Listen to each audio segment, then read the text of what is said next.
కర్నూలు జిల్లా కోసిగి మండలం రాష్ట్ర ప్రభుత్వం 104 వాహనాల ద్వారా ఇంటి వద్దకే వైద్య సేవలు అందించడానికి ఏర్పాటు చేసిన సంచార వైద్య వాహనాలు ప్రభుత్వ ఆసుపత్రులకే పరిమితమయ్యాయి.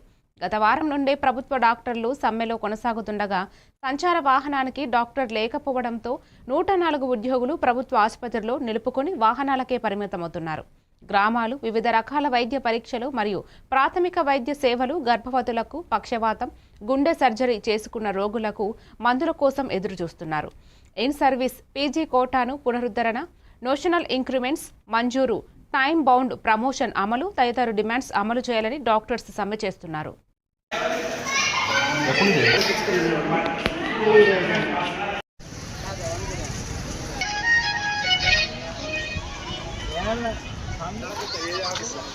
అవునా బిల్లు సార్ కూడా గుచ్చి వీటికి తోలుకొచ్చుకొని పెట్టుకున్నా 2000 ఇస్తుందన్న పింఛన్ నాకు.